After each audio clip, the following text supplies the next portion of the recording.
Bonjour à toutes et à tous et bienvenue aujourd'hui pour une nouvelle vidéo. Aujourd'hui, je vais essayer de vous expliquer les effets de commerce.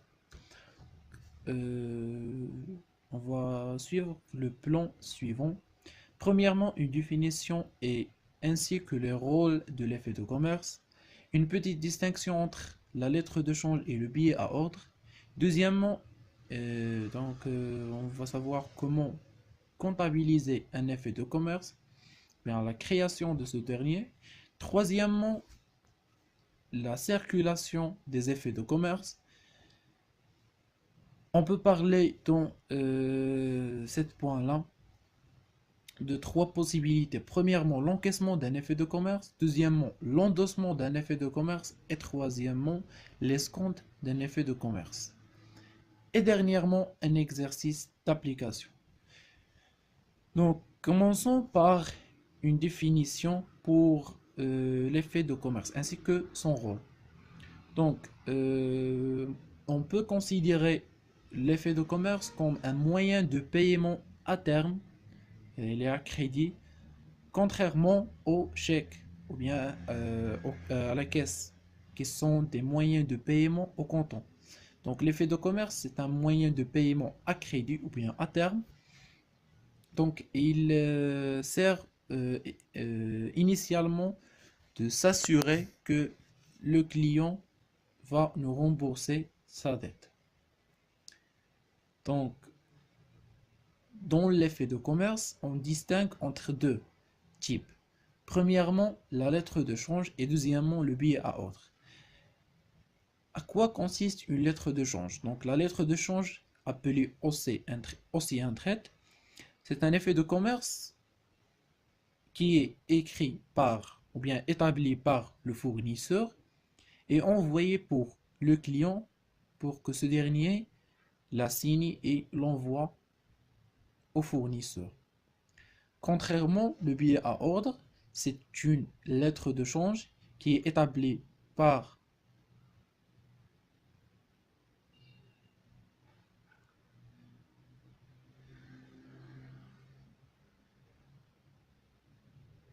donc contrairement à- au billet à ordre, ce dernier qui est établi par le client est envoyé à son fournisseur pour le signer. Donc, passons pour la création d'un effet de commerce. Donc, premièrement, on doit passer une écriture de vente à crédit, bien sûr. Donc, pour le fournisseur, c'est vente de marchandises et TVA facturée sur les crédits. Et on débite le compte client.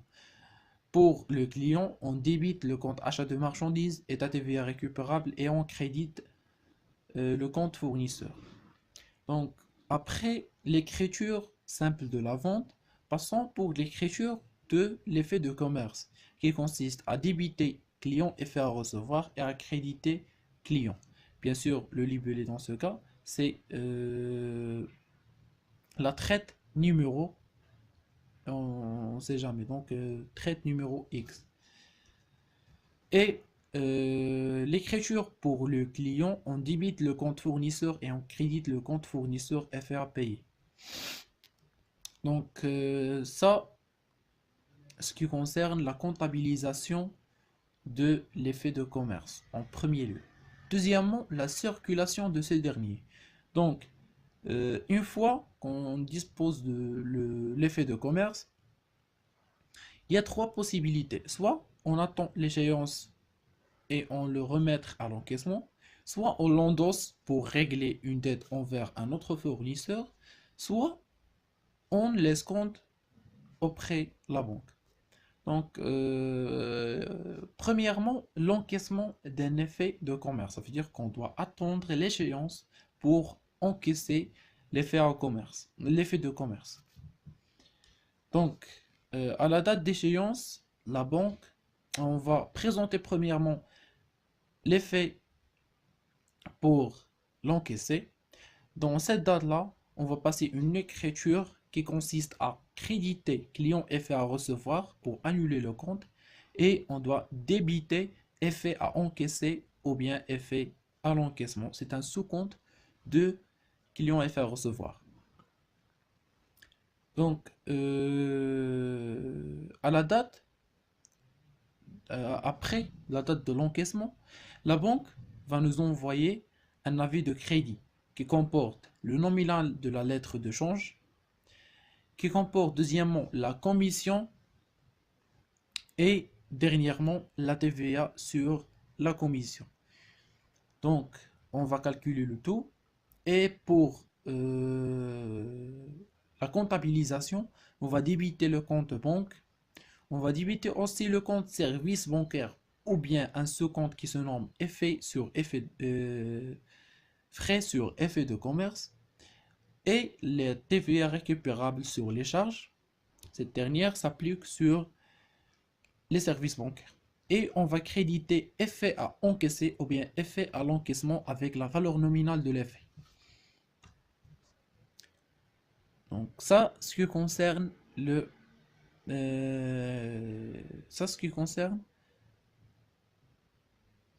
l'encaissement. Donc deuxièmement, l'endossement d'un effet de commerce. Bien, la deuxième possibilité, c'est l'endossement. Donc, pour endosser un effet de commerce, on va le traiter comme un moyen de paiement, comme on a employé cet effet comme un moyen de paiement, à savoir le chèque, la caisse, à crédit, etc.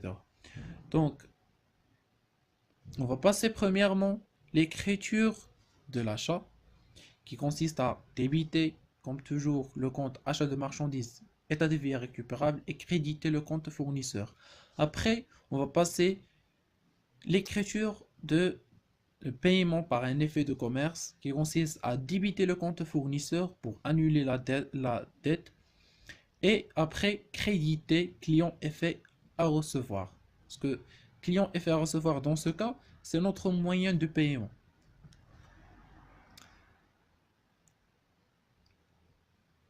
Et donc, ça, ce qui concerne la deuxième possibilité, qui est l'endossement.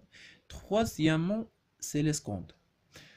Donc, l'escompte consiste à quoi? Consiste à présenter l'effet de commerce chez la banque et de tirer la valeur de ce dernier.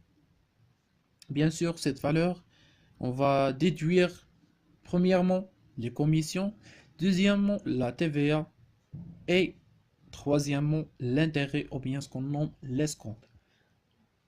Donc, à la date de la présentation de l'effet de commerce pour l'escompte, on va pas passer une écriture. Donc, aucune écriture dans la date de la présentation pour l'escompte. Deuxièmement, la date dans laquelle on va avoir l'avis de crédit. Donc, lorsque notre banque nous envoie l'avis de crédit, il va nous envoyer cet avis avec l'intérêt, la commission et la TVA. Donc, on doit calculer le net de notre crédit, ou bien le net qu'on va encaisser de notre effet. On va calculer l'intérêt ou bien l'escompte, la commission et la TVA. Et on va déduire le tout de la valeur nominale de la lettre de change. Donc, pour comptabiliser cette écriture, on doit débiter le compte de banque, débiter le compte service bancaire ou bien frais sur effet de commerce. On va débiter le compte intérêt des emprunts et dettes avec la valeur de l'escompte. Et on va débiter l'état TVA récupérable sur les charges. Cette TVA calculée sur la somme du service bancaire et de l'escompte. Et on va créditer un compte qui se nomme crédit d'escompte. Donc, à la date de l'échéance de l'effet de commerce, on va débiter le compte crédit d'escompte avec la valeur nominale de l'effet. Et on va créditer le compte client effet à recevoir avec la valeur nominale, bien sûr. Donc, il y a un schéma récapitulatif de la comptabilisation des effets de commerce. Donc, je vais vous donner ce schéma pour bien reprendre les écritures. Donc, dernièrement, il y a une série des exercices qui comporte le premier exercice, vrai ou faux. Deuxième exercice qui comporte des opérations